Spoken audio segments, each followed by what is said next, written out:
Bien, saludos de parte del grupo GFIG Estructuras de la Universidad Nacional Federico Villarreal. El día de hoy en este video vamos a presentar la sesión número 2 del curso de estática.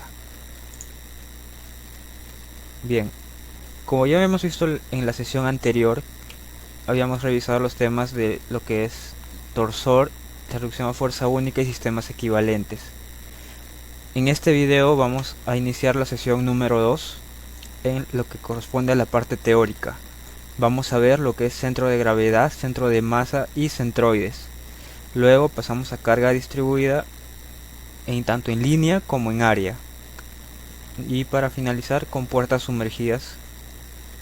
Bien, iniciando este video vamos a tocar el tema de centro de gravedad. A ver, ¿por qué vamos a tocar este apartado? Ya que es necesario en los siguientes subtemas que vienen a ser carga distribuida. Necesitamos tener estas nociones de concepto y saber diferenciar, porque muchos de nosotros solemos confundirnos en lo que es centro de gravedad, centro de masa y centroide, que a su vez en varios casos vienen a ser el mismo punto y en otros no. Ahora vamos a ver por qué. Iniciando con centro de gravedad. ¿Qué nos dice el apartado?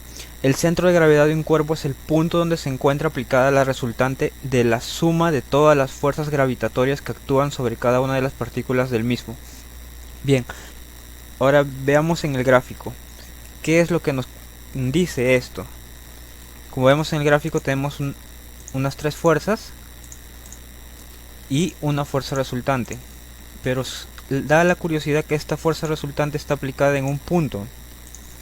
Y este punto es el punto G, que se denota por la letra G, que viene a ser el centro de gravedad.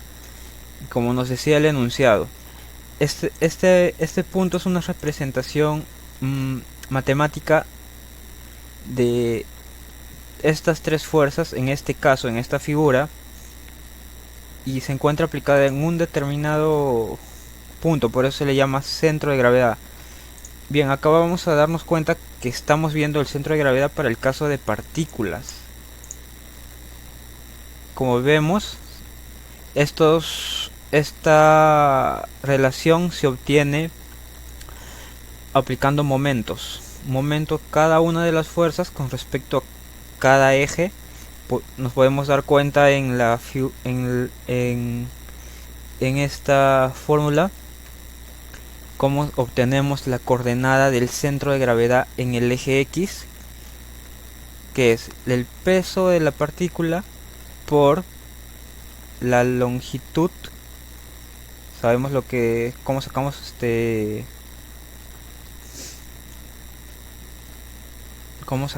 el momento. Asimismo para cada eje, y obtenemos los centros de gravedad. Recordemos que este tema ya lo hemos visto anteriormente en el curso de física 1. No es algo nuevo, simplemente estamos refrescando conocimientos.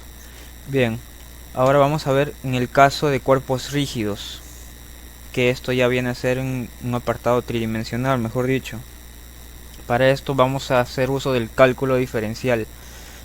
Agarramos una partícula muy pequeña del cuerpo que vamos a llamar un diferencial de peso.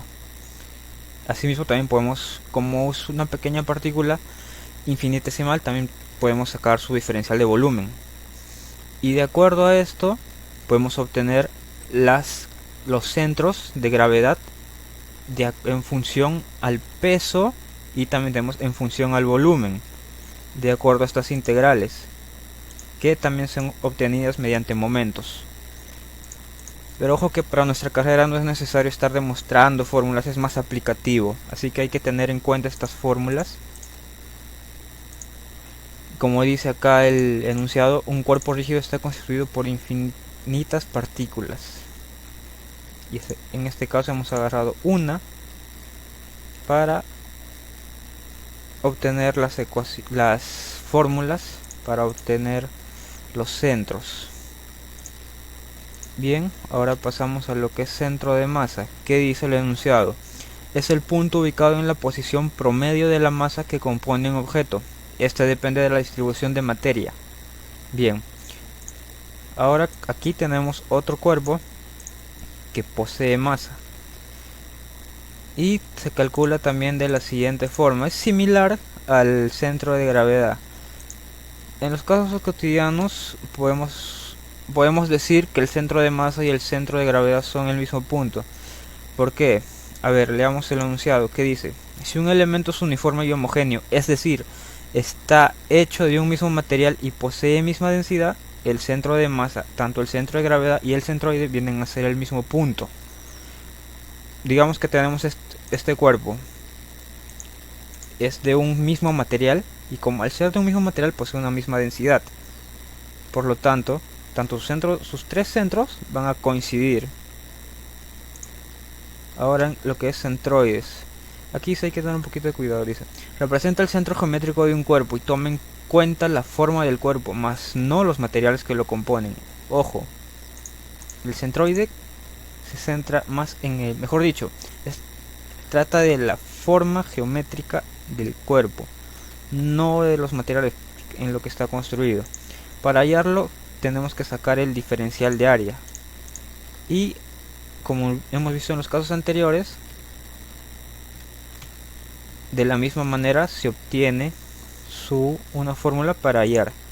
En este caso tenemos esta de acá, que está en función del área, que son para cuerpos rígidos. Ahora tenemos para líneas, que está en función de la longitud. Pero ¿cómo es eso? Esto ya es un caso teórico, ¿ya? De esta línea sacamos un pedacito pequeñito, una longitud, que viene a ser un diferencial de longitud.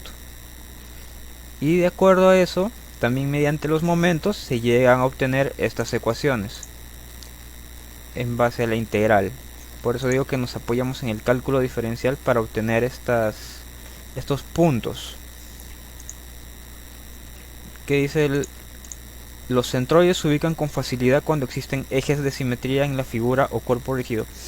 Claro, por ejemplo tenemos una viga. Si se dan cuenta, como ya sabrán, una viga es como un rectángulo. ¿Dónde estaría su centro? En el medio, ¿sí o no? Si tenemos, por ejemplo, a ver, un libro. Un libro ya es una forma similar a la viga, también estaría en el medio, pero ojo, hay que tener cuidado, que hay que analizar por las tres dimensiones existentes, y en ambas va a coincidir en la mitad. Para ese tipo de casos sí se puede hallar con facilidad. Nota, dice, para resolver este tipo de ejercicios tenemos el método de áreas y el método de integración.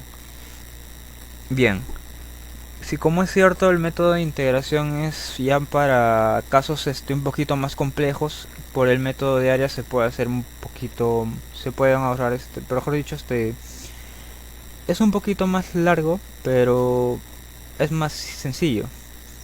Ahora, para hallar estos tipos de centros nos apoyamos más que todo en tablas que ya están predeterminadas y en las cuales nos apoyamos para así facilitarnos el hallazgo de estos puntos.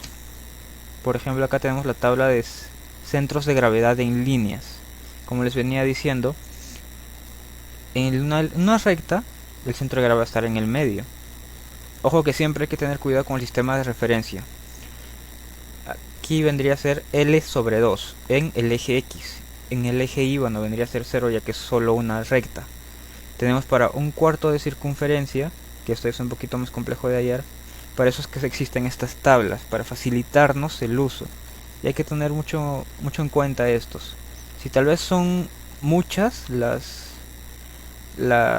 fórmulas, por así decirlo, siempre hay que tener en cuenta unos 2 o 3 por ahí, que son ya muy comunes y se usan bastante en los ejercicios si vienen.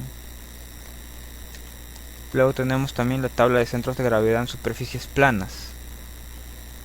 En el rectángulo viene a ser, como les decía, en la mitad en ambos ejes, y en un caso tridimensional vendría también a ser la mitad en el eje Z. Para un triángulo ya cambia un poquito, es en la tercera parte con respecto al... Ojo que también hay que tener cuidado cómo está ubicado el triángulo. Por ejemplo, acá tenemos un triángulo rectángulo que es mucho más sencillo de hallar que un triángulo así en esta posición. Tenemos para un cuarto de circunferencia un semicírculo, un círculo, un sector circular. Ojo que tengan cuidado con el sistema de referencia.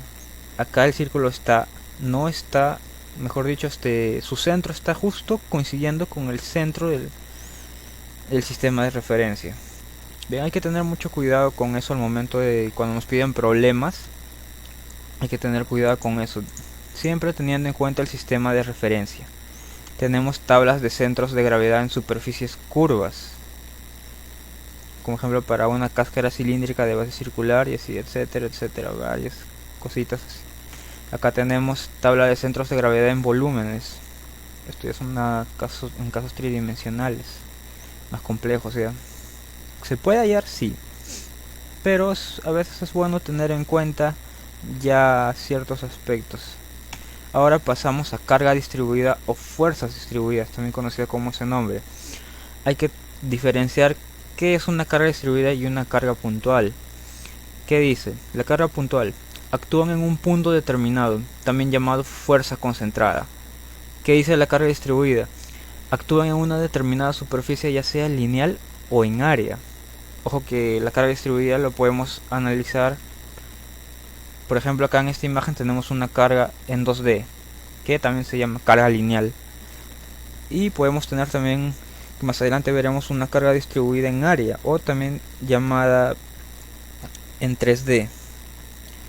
Acá nos dice que de la carga distribuida podemos llegar a pasar todo este sistema, se puede llegar a simplificar en una sola carga puntual mediante un modelo matemático. Como vemos eso, a continuación empezaremos. Carga distribuida en línea. ¿Qué nos dice el enunciado? La magnitud de la carga puntual resultante a la carga distribuida es el área de la región. Tenemos acá dos casos: para figuras regulares o conocidas y también para figuras irregulares. No diría desconocidas, ¿por qué? Porque si fuese una figura desconocida, como por ejemplo acá en esta imagen, no sabríamos cómo hallarlo. Si bien por el método de integración es más usado para el caso de este tipo de figuras, pero siempre hay una función en medio, algo conocido. Lo hallamos de la siguiente manera: es la integración desde 0 hasta L, donde L es el último punto en X. Ojo que, como les digo, hay que tener cuidado con el sistema de referencia. Si bien acá empieza en 0, no siempre puede empezar en 0 en ciertos problemas que te pidan.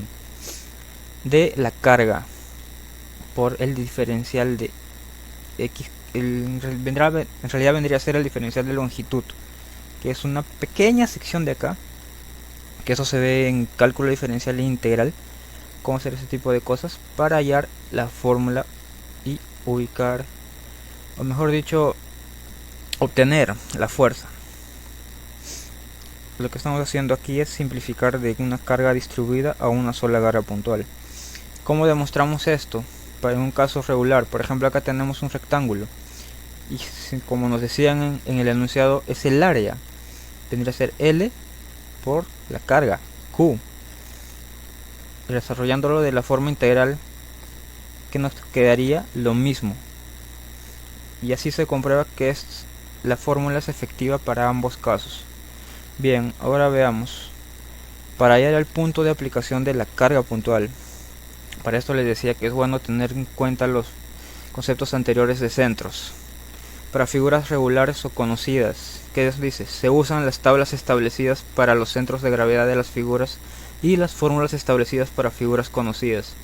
En el ejemplo tenemos un triángulo rectángulo y según las fórmulas que habíamos visto anteriormente, nos dice que este triángulo no está ubicado en un sistema de referencia ya, pero se puede hacer. Está a b tercios de 0, si es que acá estaría 0 ubicado nuestro sistema de referencia, y a h tercios en el eje y. Esto sería algo muy fácil y conocido, por eso dice para figuras regulares. Pero ¿qué pasa si tenemos una función? Dice una figura es irregular, son otras palabras para figuras descritas por funciones conocidas. En estos casos se usarán la integración para conocer los centroides. Ahí es donde venimos a apoyar del cálculo diferencial bajo esta función. Ya más adelante en la parte de ejercicios veremos cómo se usan. Luego tenemos para hallar el punto de aplicación de la carga puntual.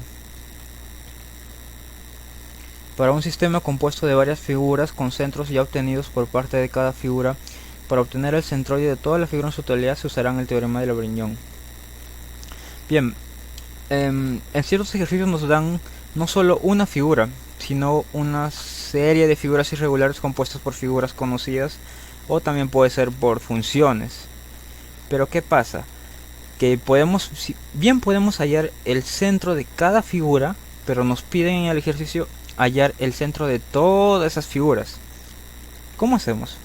Acá es donde entra a tallar el teorema de Varignon, que nos dice que el momento de la resultante es igual a la suma de los momentos de cada una de las fuerzas componentes. Bien, bajo este teorema de momentos es que podemos hallar ese dicho punto que nos pedirían en ese tipo de ejercicios que engloban una serie de figuras. En el ejercicio 1, que es en el siguiente video, ahí les vamos a demostrar cómo es que se emplea esto. Bien, ahora pasamos a carga distribuida en área. Bien, como les venía diciendo, la carga distribuida puede ser bien lineal o en área, que la lineal se conoce en 2D y la en área en 3D. ¿Qué nos dice? La fuerza resultante es equivalente a la suma de todas las fuerzas presentes en el sistema y su línea de acción debe pasar por el centroide del área definida por la carga distribuida.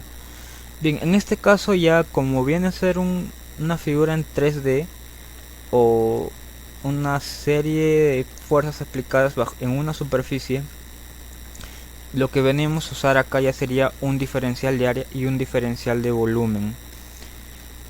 Bajo estos términos es que se halla los centroides. Si bien en este tipo de casos es un poquitito más complejo hallarlos, también sus fórmulas son similares a las anteriores, como podemos darnos cuenta aquí. Bien, sin nada más que agregar, les invito a que se queden para el siguiente video, que viene a ser compuertas sumergidas a cargo de mi compañera.